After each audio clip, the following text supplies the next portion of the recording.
also, and I need to change the audio so people can actually hear you. Oh. Speaker. I'm sure they can hear you on YouTube just fine. Yeah, I babbled for about 30 seconds. Oh, did you really? Why? Yeah, because otherwise I would Better than Me, today. I'm a color guy. I'm not a play-by-play guy. All right. So we're back. Well, are you sure we're back? I'm sure that I'm back.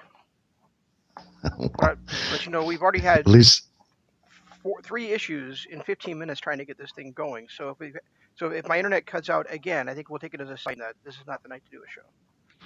Well, when you watch that horribleness of a pay-per-view that we watched, or special, or whatever the hell they call it, I don't think anyone should do a show. To be honest, it was terrible. Terrible. It was terrible. I agree. I mean, you started saying something earlier about the announcing it, and it was kind of amazing that I'm listening to that, and I'm going, hey, Josh Matthews is actually doing a decent job tonight. That's a funny thing. I was thinking that too. It's like, this is the one time ever that Josh Matthews actually sounds good is next to D'Lo. I mean, I thought Scott D'Amore was bad when he filled in for Don Callis, but D'Lo is you respect a guy as a performer for what he does in the ring, but you don't realize that he wasn't, I hate to say this, but I probably would have said the same thing if The Rock had been hosting, because The Rock would have relied on all of his catchphrases. Now, D'Lo didn't rely on catchphrases. D'Lo just was flat terrible. But it takes a special kind of person to do color. Don Callis is amazing at it. Jerry Lawler in his prime was amazing at it. I thought Corey Graves, before he moved to the main roster, was one of the best in the business. Excalibur does a great job, but it's a special kind of person that can do color, and D'Lo is not that person. Apparently not, because he was awful. And there were a lot of times I was listening going, is this Taz? Is this a really bad version of Taz? Because he did kind of have the Taz cadence, and the way he shouted certain things was Taz-like. But, man, Taz is good compared... Well, I guess Taz isn't that bad. No. People forget that there was a time when people wanted the team of Michael Cole and Coach, or Michael Cole and Taz, to take over for Jerry Lawler and... So, Michael Cole is better than he's given credit for. Taz is better than he's given credit for. Coach is better than he's given credit for. But when they've got these producers in their ear telling them to do things, and they're the focal point now of that, as opposed to JR being the focal point, they are no longer the same announcers they used to be. No, and Michael Cole proved that. And it's the same thing with Corey Graves. When Corey Graves came up to the main roster and started calling both shows, he's now not even close to the guy that he was when he was in NXT. When he was NXT, we thought he was going to be the next great announcer, and he just really fizzled out on the main roster. Right. And for those who don't know what I'm talking about with Michael Cole, even if you don't want to go back to 2003 when he called Vengeance with, I think it was Coach, go back just to the very first UK title tournament. The UK title tournament. He called that with Nigel, and he was fantastic. So. Yeah, and I mean, he's had his moments, but once he moved to Raw and became the lead announcer, he just was not the same guy anymore. Right. And it's sad to see somebody that with that much talent, and I don't know, maybe we say this about wrestlers all the time. It depends. I mean, certain people need to have their freedom to be able to be their best. And you look at wrestlers that have fizzled on the WWE roster, they don't get the same kind of freedom they got on the indies. So they're not anywhere near the type of wrestlers they were. Chris Hero, Cassius Ohno is a perfect example. He's a legend in independent circles, Ring of Honor and things like that. He can't cut it as Cassius Ohno. Just because he doesn't he doesn't fit well into a scripted environment like the WWE is. And then there's other wrestlers that take it to another level with that kind of environment. But I mean, even if you get past the announcing, this show itself was god awful. I mean, never mind the fact that you had 3 Ohio Valley Wrestling, I don't know, were they stars? I don't know what they were. But not one of them even stood a candle. I mean, they lost their matches in 6 minutes. What the hell does that? To be honest, I don't even know. They couldn't hold a candle to their Impact counterparts. They looked terrible. And you look at the fact that, I mean, Corey Storm had 6 minutes against Rahit. Jay Bradley had 6 minutes against Willie Mack. They're not going to really be able to tell a story in that time. And they just, I personally, I think OVW should have won at least one of those 3 matches. I don't think it would have hurt Kiera Hogan or Rahit to lose to their Ohio Valley counterparts. Yeah, I think Rohit probably should have lost. He loses all the time on Impact. What's the difference if he loses on this show? Right. On the other hand, OVE losing both their matches was ridiculous. Yeah, there's that too. I don't understand Daga at all. I don't get why he's being pushed the way that he is. He is nothing special whatsoever. He doesn't have charisma. He doesn't have a moveset. He doesn't do anything that indie wrestler number 17 doesn't do. And he doesn't have the look even. So I don't get why Daga is being pushed over Jake Crist, who has all that stuff. Well, and not just that. I mean, there's nothing... And Daga, in his current role as a babyface, doesn't work either. Let's look past this tag match just for a second, because I definitely want to get back to this and how bad it was. But once Daga hit that ring, it killed the crowd, killed them. They were sitting on their hands the rest of the night. That Daga Jake Crist match was actually a fairly decent match. I mean, Jake and Daga is, like you said, Daga is nothing impressive, but Jake Crist is.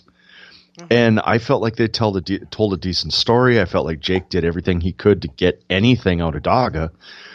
And they actually put on a fairly decent match, probably the best match on the night. And the crowd sat on their hands the whole time because they just do not like Daga. As a babyface, he has no heat as a babyface, none at all. And when a crowd sits on their hands like that, that's got to be demoralizing to everybody involved. Yeah, well, they did most of the night too. But I just think Daga has nothing to draw, to excite the crowd. I mean, they try to announcers try to sell it that he does, but I just don't see it. I think that one time.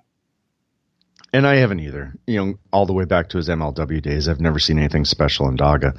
But I think I think that tag match was killing the crowd. But I think when Daga came out and they had that little brawl at the end of the match before the Daga Jake Crist match, you could just hear it, dead silence when Daga hit the ring. It was just dead silence. Because it went too long. Well, it went too long, and AC Romero moves like a 700-pounder wading through water. What the hell is wrong? I've never been an AC Romero fan, and I know you liked him when you saw him in MLW, but I've never seen anything with the guy. And this match proved everything that I've been saying about him. He has no timing. He has no charisma.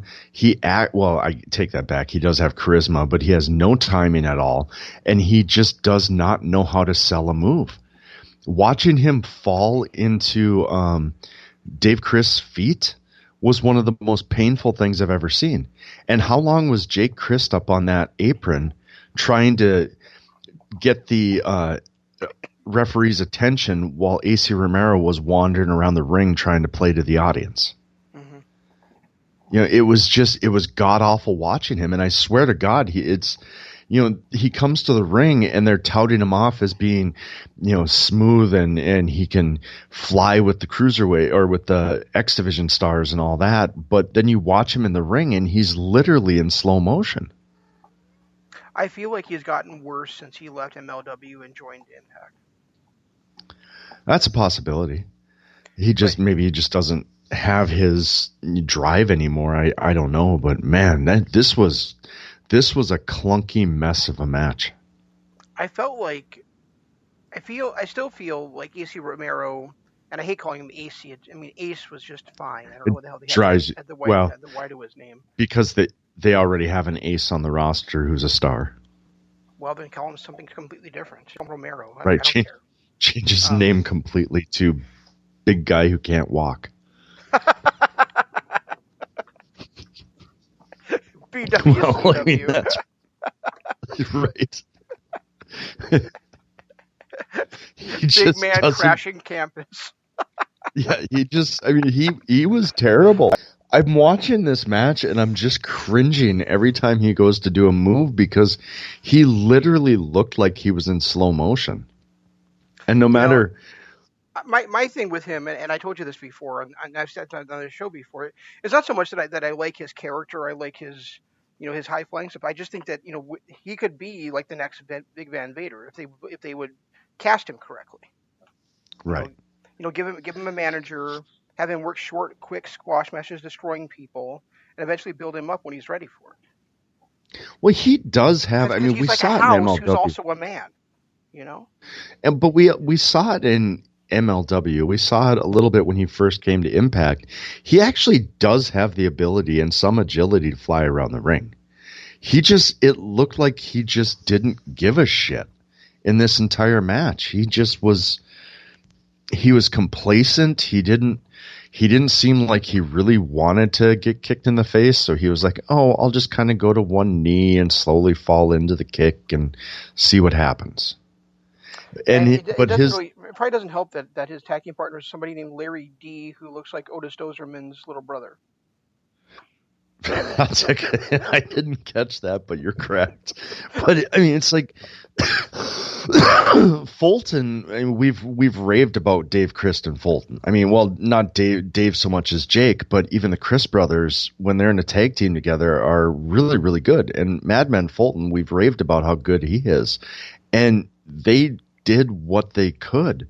But Romero and Larry D just fell flat. And Romero, I think this might be the worst I've ever seen AC Romero. Yes, it's the worst I've seen him. And Larry D I've never seen before, ever, to my recollection. So. Yeah, and I don't care if I ever see him again, to be honest with you. No. Nothing he did stood out. Nothing he did stood out. No, and his name is Larry D. And you want to talk about it for, as I said earlier, Dozerman. And then another match a couple before that, the Kier Hogan versus Ray, who puts the Ray in Cray. What the? If you're gonna have a name and try and play up a crazy character, how about you actually act somewhat, I don't know, crazy? Was it her double-handed Kelly wave on the way to the ring that made her crazy? Or was it her perfect body or that flowing blonde hair that made her crazy? What the hell made her crazy? How was she putting the Ray in crazy? And then she actually seemed to have some fairly decent skills, but Kier Hogan acted more crazy with the trash talking than Ray Lynn did. Well, and Kier Hogan's been doing that in Impact for a while, though she's supposed to be kind of like the crazy, egotistical chick. This show really suffered from not having Sammy on it, not having... Or Eddie, or Michael Elgin, or... Well, I was going to say Taya Valkyrie, Taya was missing too. I mean, probably their four top stars were off the show.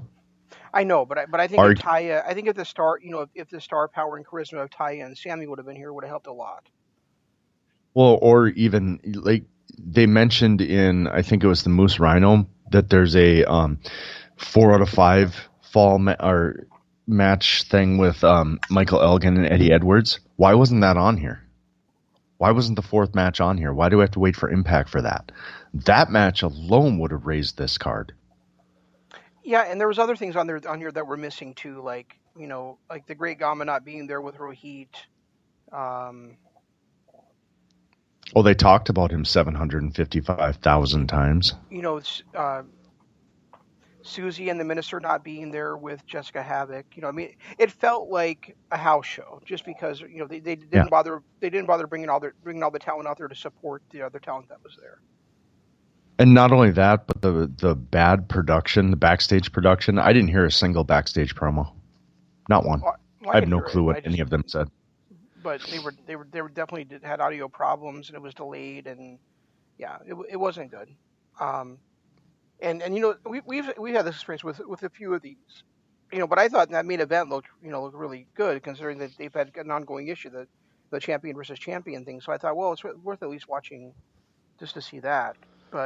And on paper, I would have thought that too. It turned out to be another Tessa Blanchard against a man match. Same thing over and over again. How much of a beating can she take before she finally pulls out the win? And that was a weird finish too. Oh, it was a really weird finish. Made no sense. I mean, was that supposed to be her doing a Magnum using the top ropes, but she missed the Magnum or something? Like she did earlier in the match. How the hell did she miss that Magnum earlier in the match? That was just sloppy as hell.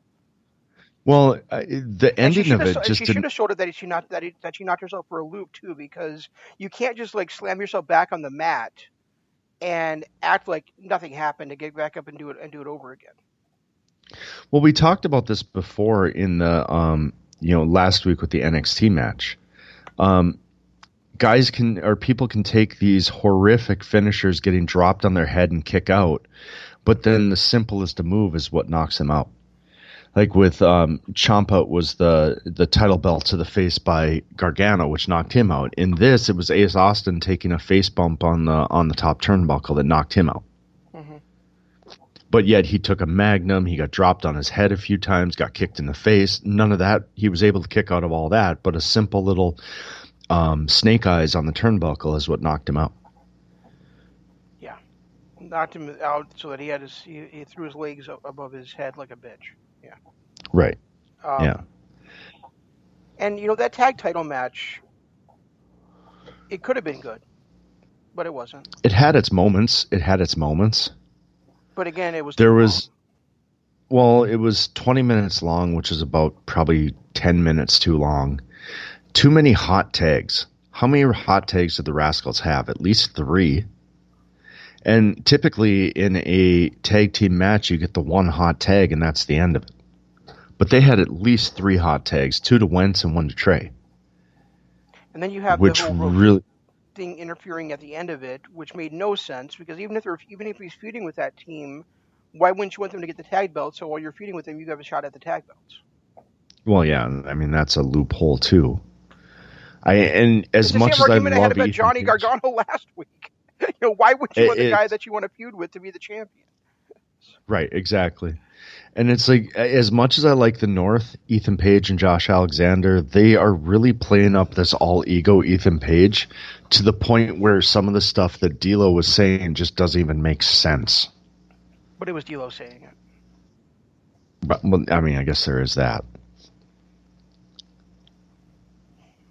I don't know. This was that kind of show. And now this is the second Impact show in a row where I've watched it and I've been like, ugh, do I really want to watch this crap anymore? There was very little on this show that I enjoyed. Very little. There was nothing. Well, I kind of like the Rhino Moose second match. Oh, the no DQ match? I did, but there were too many spots in it that just were...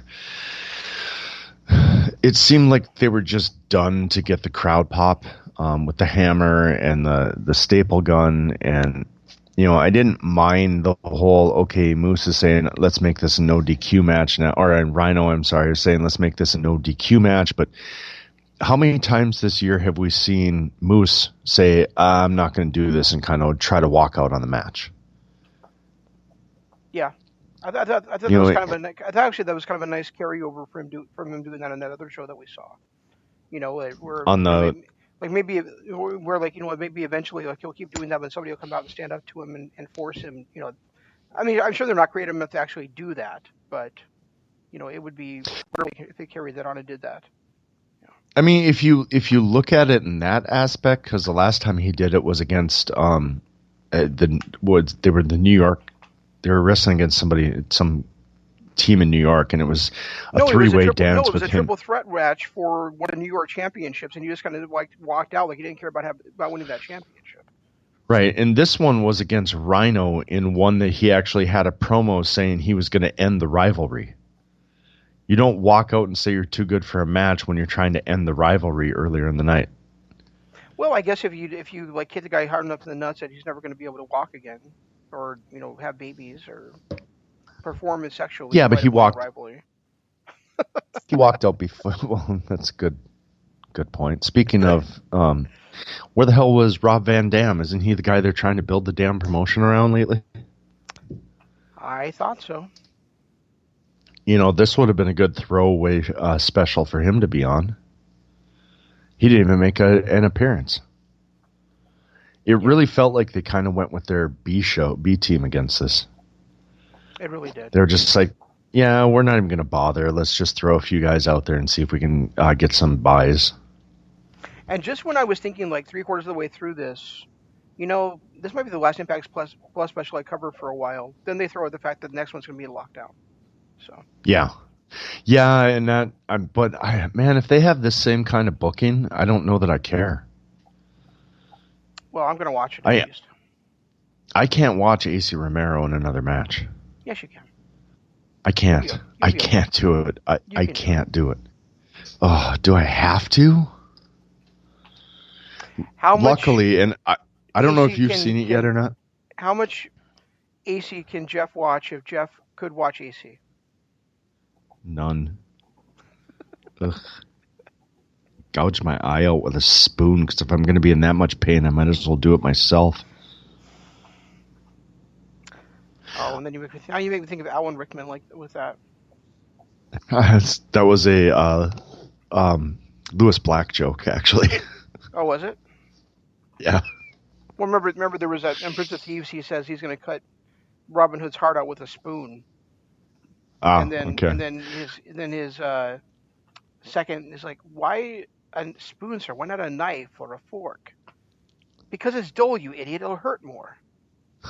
Yeah, Lewis Black had that joke on one of his specials after the Super Bowl where he was talking about the Super Bowl halftime show. And he said he was going to gouge his eye out with a spoon because if he was going to be in that much pain, he might as well commit it himself. Well, yeah, watching the Super Bowl would cause you some pain sometimes. Yeah, that's a good point. And then, luckily, and I don't know if you've seen it yet, but luckily I was able to cleanse my palate. Because we're going to do a show after this one for Patreon, Ring of Honor Takes Center Stage Night 2, which was a really good show again. That's 3 straight Ring of Honor shows from 2011 I've watched that have been really, really good. And then I watched this crap. And right before we went live, I had to cleanse my palate. And I don't know if you've seen it yet, but ZSJ versus Ospreay from Rev Pro. It's safe to say that Ospreay is my wrestler of February now, too. How would I have seen it? You didn't... Well, I was able to see it. What, was it on YouTube? I literally just watched it. No, I got it off Rev Pro's site. You got it off Rev Pro's site? Would they put it up for free? It was a downloadable content. Oh, I had no idea. I downloaded it. Maybe I'll send it to you. All right. Depending on how much I like you by the end of the show. So I'll just expect to have it second week in Never then. Right, exactly. No, it was really good, and it's we've been talking about it was 2-3 weeks ago we talked about our wrestler of the year so far this year, and Ospreay again now 2 great matches again in February. ZSJ 2 great matches in February, and then we had Hiromu Tanahashi who had that great match, and right now those are my top 3 wrestlers with Jay White as a close 4th. It seems like everybody that's in my top 5 right now is in NJPW. Okay. Sounds about right to me. I'm not sure why you'd have Jay White that high, but he's had 5 probably 4-star matches plus great character work. In February? In all. Not in February. I'm talking about for the year. Yeah, I mean, in 5-star matches this year. No, I said 5 4+ star matches. Okay. I mean, he's probably worked more matches than anyone else. Ospreay's had 3 5+ star matches, and now this one against ZSJ from Rev Pro, which was. I'll have to watch it again when I'm not pissed off at Impact, but I might have overrated it a little bit because I was just watched this horribleness. But I would say 4.5 to 5 stars out of this one too. Yeah, and you know, the thing is that Jeff and I lately have kind of decided that Rev Pro was really NJPW UK. Yeah, it really is, and they kind of said it. I mean, everybody. El Phantasmo is no longer the cruiserweight champ, but everybody else that competes there is Rev Pro, is NJPW. Oh, he's not? No, he lost the belt too. How dare he? Yeah, I was kind of a little disappointed when I heard that, but I didn't see the match. I just downloaded this one, and they called him ZSJ too, which made me cringe. But ZSJ Ospreay match, it's worth it. If you can find it, it was 30 minutes of gloriousness. I'm sure I'll find it eventually. Yeah, I'll get it over to you too. If worse comes to worse, I can probably email it over to you. But no, clearly I have not seen it yet. It's worth your time to search it out. Definitely worth your time. I actually kind of forgot about it until you mentioned it. I probably should look this weekend for it, but oh well. It was one of those where I downloaded it last minute going, I cannot go live on the air after watching this crap. I need to watch something good. And that was the first thing that popped to my mind. Literally the first thing that popped to my mind was, hey, I heard this might have been a good match. Let's watch it. Yeah, there definitely really was not much to talk about on this show. Not much positive to talk about on this particular show. So.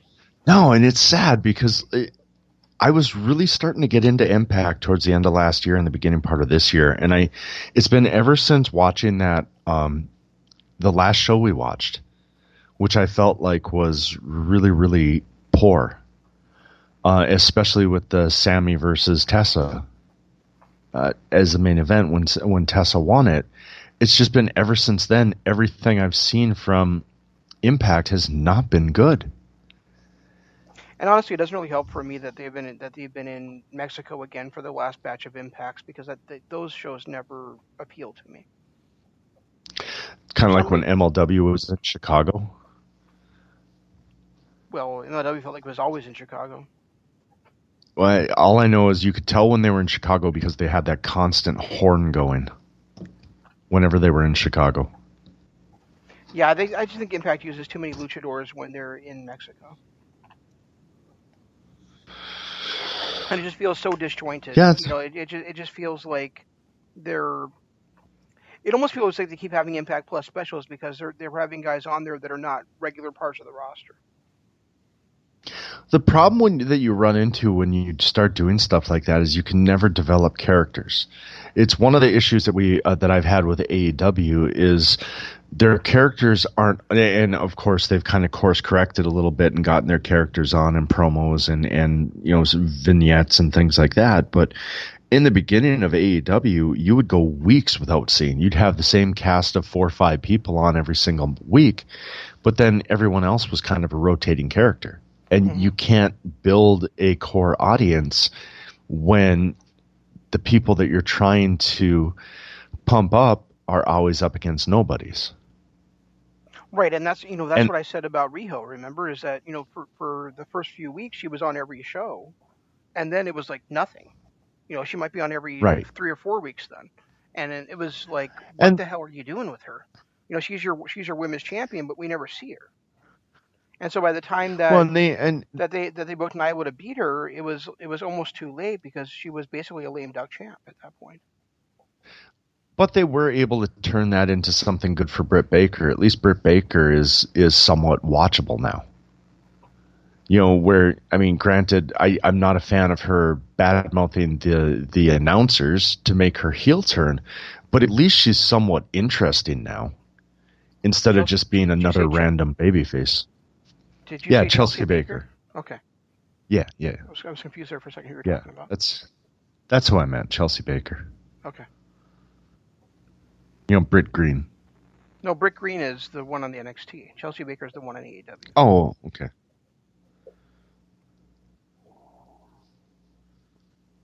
So, I have nothing else from the show at all. Not from this one. No, it was terrible. Unless we want to talk badly about D'Lo some more. Let's just hope we never see him Which- again in an announcer role. We D'Lo- said that the about most- Scott D'Amore. Honestly, the most entertaining I've seen D'Lo in 20 years was when he was on that throwback show. When Oh it yeah, was him and when he was Fallah Bahh's partner. Yeah. Yeah, that. Well, and I still remember thinking that there's no way he was as it looked like he either Fallah Bahh lost a ton of weight or D'Lo gained a ton of weight, because I don't ever remember D'Lo looking that big. Yeah, D'Lo's definitely gained a ton of weight. I just sent you the where I got that, the link to where I got that Ospreay ZSJ match too. So. Oh, okay. You sent me 3 letters, and I was like, "What?" So, okay. I thought you would have known what that meant. I seldom, if ever, know what you're talking about, Jeff.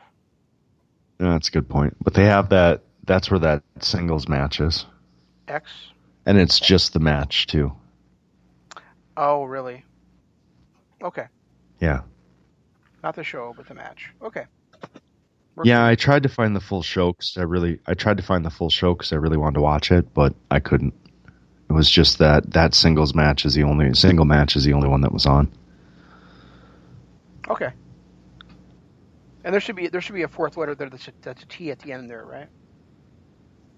Yeah, there should have been. Yeah. Okay.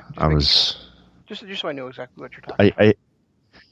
I hit send a little bit too quick. Let's just put it that way. Yeah. From what I hear, you do that your love life quite a bit too. Yeah, unfortunately, it's But why I'm single. It's why I'm single.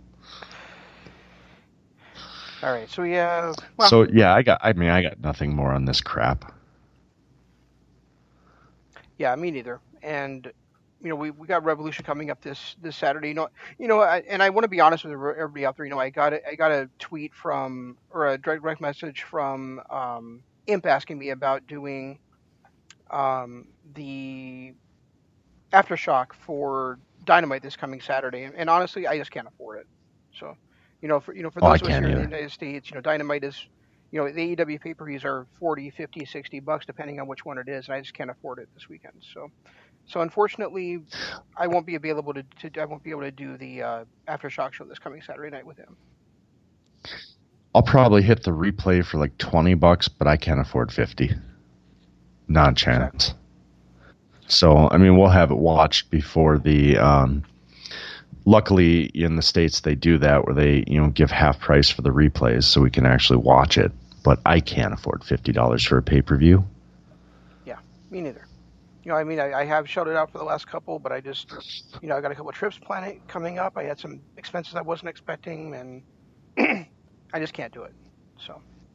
Well, we're still planning either that NJPW show or probably more than likely All Out.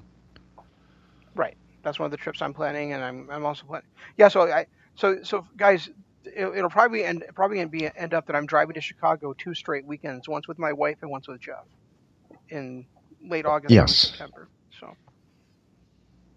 Well, it is late August make it and Chicago early when we drive September. together or not is another story. But you can ride in the trunk. We'll make it.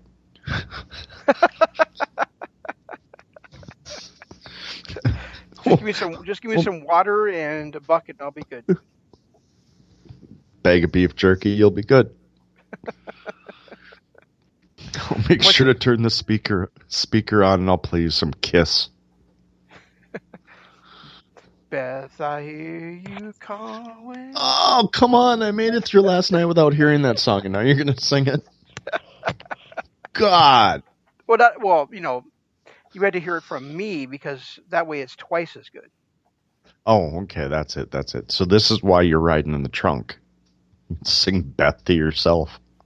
It was actually kind of cool because after they went off stage last night and they did kind of like the pre-encore set, then the stage opened up and Eric Singer came up sitting at a piano that rose from the bottom of the stage to play Beth.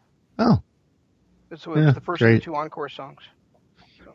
Well, good. At least you almost made it through the night without hearing it. Yeah, I was actually kind of shocked. I was like, I guess they're not going to do Beth tonight. I did not expect it to be you one know of the that's encore songs. So. You know that's going to be one of the encore songs. Yeah, so it was Beth, and then it was Rock and Roll All Night, and that's yeah, the of show. Course.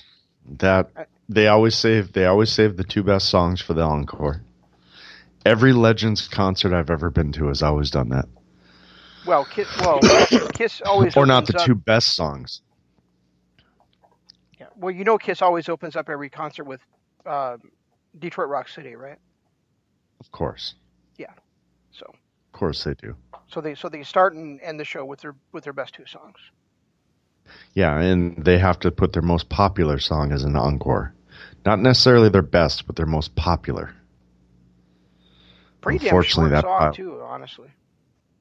What's that? Beth is a pretty damn short song too.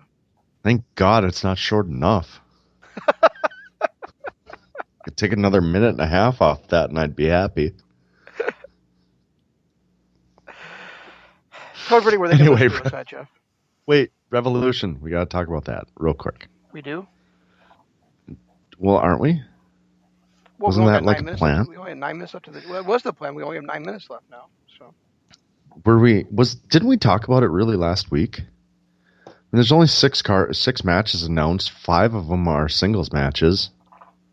4, the Nyla. Oh, it is. It's been announced. Nyla Rose versus Chris Statlander. Oh, good. For the Women's World Championship. So Bianca Swole isn't going to be there. Bianca Swole. Thank God. And Darby Allin, Sammy Guevara, Hagar versus Rhodes, MJF and Cody, and Jericho versus Moxley, and then of course that tag match, the Elite versus the Elite. There, we talked about it. Yeah, a little bit. I'm kind of annoyed that Statlander is the first challenger for Nyla Rose because I really would like to see Statlander be the champion, and I know that's not going to happen on this match. If she's as weird as she was, drop it to Statlander. If she's as weird as she was on Dynamite, I don't want to see her as a champion. The poop of doom is fine, but that little cartwheel thing she did, and then the middle of the ring boop fest, I just no. I want to see her as a champion. How you say, how you like to quote. So often, Billy's phrase of "let talented people be talented." I'm going to say, "Let the best wrestlers be your champions," and Chris Statlander is the best wrestler in the women's division, so she should be the champion. Yeah, but who's the best wrestler in the men's division? It's not Jericho. I don't think it's Moxley. It's probably Pac, or maybe, in the singles division right now, it's probably Pac. Well, in the singles, Pac. I mean, if you're going to go overall, it's either Pac or Kenny. Right. But you're probably right in the singles division. Well, pound for pound though, I might go with Sammy. Callahan? Guevara. Of course you would. See, you latch onto these guys and then you completely overrate them. I don't think I'm overrating Sammy. I like Sammy too, but the way you drool over him turns me against him. I'm not saying that he is heavyweight title, but if you're going pound for pound, I would say Sammy is right up there with Kenny and Pac as far as storytelling, in-ring performances, and just charisma overall. I think he's a year or two away. He's a year or two away from headlining. I'm just saying right now, pound for pound, I think he's right up there. I think personally, as far as a year or two away from being in that spot is what I'm saying. Same thing with MJF. To be in the main event spot, yeah, absolutely. I think they're both a couple of years away. I think they still need some grooming, but I think as far as entertainment value goes, he's another one that I've never been disappointed in a match. He's one of the best storytellers on the card or on the roster. He's got undeniable charisma. Same thing with MJF. MJF is another one. MJF just hasn't had the body of work to where he belongs there, and Sammy is not as crisp or believable as Pac and Kenny are. But I think if you're going to just take a broad stroke against the roster, I think maybe all four of those guys could be considered their top talent. Darby's another one who's a few years away. I think Darby's a little further away than Sammy and MJF is. Darby's closer than Sammy or MJF is. You think so? Absolutely. I see, and I don't. Maybe I just haven't latched onto him as much as the other two, but I think he's a little bit further away than that. I think he's got with Darby. I think the only thing that's missing for Darby is he could stand to hit the gym and put on some muscle.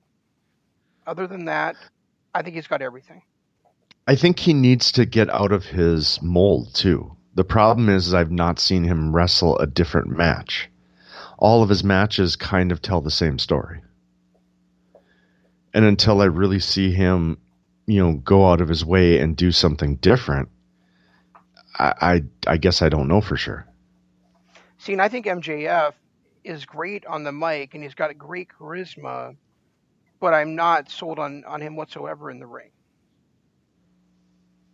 So, there's and I guess I can see that. That makes sense. So Sammy, I just think there's some timing things, and there's some Christmas issues like you mentioned, and I think he's still kind of growing into who he wants to be in his character, and that's why I think he's a year or two away. It's not that he's a year or two away from being a main event caliber. He's a year or two away from really knowing who he really is in that character in the ring. I think what hurt him was a switch because I think he had it nailed with the Mr. Money'sworth character. And when he switched to the Spanish God character, that kind of, it almost felt like a step backwards. Like now all of a sudden he's trying to create a new story. He's also trying to learn his place being part of a stable as opposed to being his own guy. Right. So I think that is where his stumbling block is right now is he really, I felt like everything I'd seen from him, he'd found himself as the Mr. Money'sworth character. But when he joined the stable, became the Spanish God, became kind of Jericho's underling, it kind of set him back a little bit on his character development. But I still think that he's an amazing storyteller. Definitely has the moveset, and he has undeniable charisma. He has all that, but I think the other thing that he struggles with is trying to find the time range in the matches. He's trying to find how to perform in a television match time frame when he's used to wrestling on the indies and getting all the time that he needed. Well, that, and like you said, he's still trying to find his character. There's a few little things where he starts vlogging in the middle of a match, little things like that are just not working. Mm-hmm.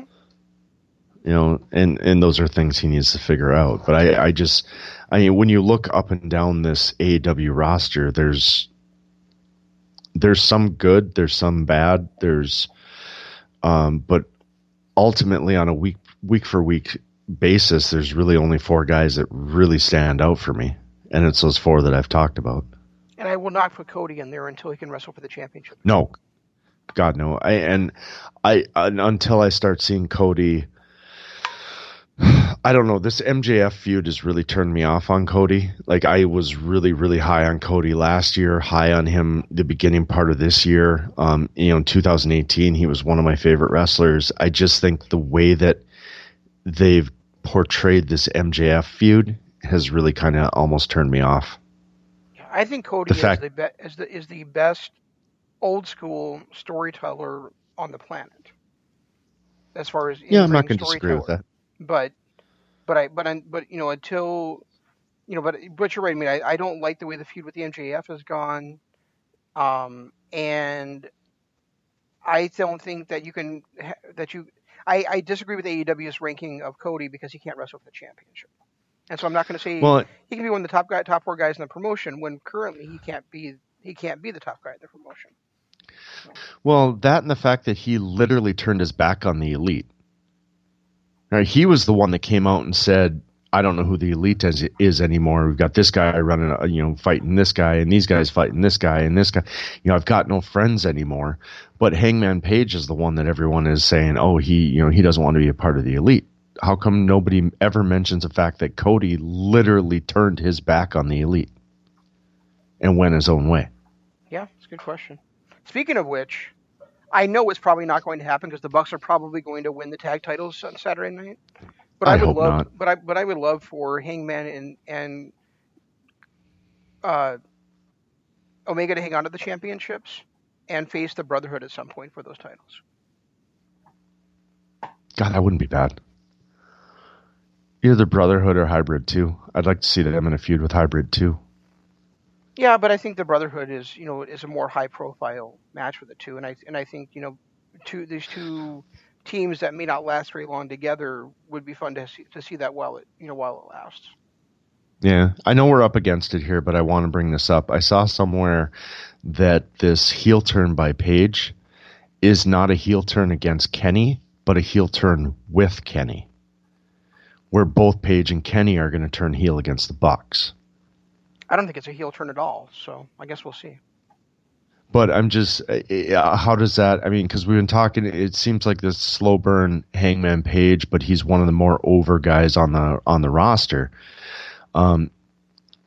Him turning on Kenny, I don't think would do any good, but with both him and Kenny turning? Yeah, I think the crowd's still going to chant cowboy shit for him. It's not, Oh, I don't know that anybody in AEW can turn any more than anybody in NXT can turn. Yeah, it's a good point. Crowd has their favorites right now, and it doesn't matter what they do. And the problem is these are smart crowds. These aren't crowds who are just going to buy into a heel turn because, well, we're telling them it's a heel turn. Mm-hmm. They're still going to cheer for their favorites, and unfortunately right now, as much as they're trying to turn Page heel, he's one of the more over guys on the roster. Right. If you just want to, just for an example of that, SCU was one of the most over and popular acts in the company. They probably still are. But when they got their butts kicked by the Lucha Brothers, the crowd was still chanting along with the Lucha Brothers. Yeah. Yeah, and how many times have they tried to turn Lucha Brothers heel over the last year? Exactly. They tried to turn them against the Bucks. They tried to turn them against SCU. They just can't turn these guys heel because the crowd loves them. Well, partly, and it's also partly because Pentagon is too stupid to stop doing a stupid chant. So. Well, and Ray Phoenix is just so goddamn good. It's hard to cheer against a guy when they're that talented. It really is. When everything they do is a crowd popping moment, it's hard to cheer against them. Yeah, he would need to take lessons from Phantasmo in that, because Phantasmo is also, just as talented as well, I'm not going to say just as talented, but he's got the high flying act down the way that Ray does, but he also just is a complete douchebag. So. Yeah, he knows how to how to play the crowd and to come off as a, just like you said, douchebag, where Ray Phoenix doesn't have that down yet. Ray Phoenix is still just, everything he does pops the crowd, but he doesn't know how to calm that crowd down again. Just a few more minutes and we'll be hanging up the phone. I think I hear them calling. Oh, Jeff, what can I do? Oh my Jeff, God. What can I do? All right, guys. You can check us out on Patreon, patreon.com/Kingdom of Honor. It's where we put all of our stuff, all of our archives, all of our specials, everything we do, YouTube or not. We do Patreon exclusive stuff as well, and it's a good way to donate to us to help us keep this pile of shit radio show going. It's patreon.com/Kingdom of Honor. You wanted the okayest, you got the okayest. Right. Also, if you're listening to us live, you're either listening to us on Spreaker or lordsofpainradio.net. We do appreciate it. Also, we are live on YouTube twice a week, once right now for Kingdom of Honor, and then tomorrow night after Dynamite for Dynamite After Dark, and then we do a YouTube exclusive show live at least once a month. That's on youtube.com/Kingdom of Honor. Go there, like it, subscribe to it, ring the notification bell so you can get everything that we do. And of course, our Twitters. I'm at Regi Co-op. He's at ZenmanLOP. And use hashtag DAD and hashtag KOH to get everything that we do live, or everything that we do on there. And make sure you stay tuned to the other LOP radio shows. Tomorrow night is MCLOP Radio Adventure. On Friday, Thursday night is MCLOP Radio Adventure. Jeff already told you what's tomorrow night is Dynamite After Dark. On Friday is NWA The Legacy Series. And then we'll be back with you next Tuesday talking about probably Revolution, honestly. So that's all we've got. We'll try to do better next time. This is Shane saying long days, pleasant nights. And Jeff saying goodbye.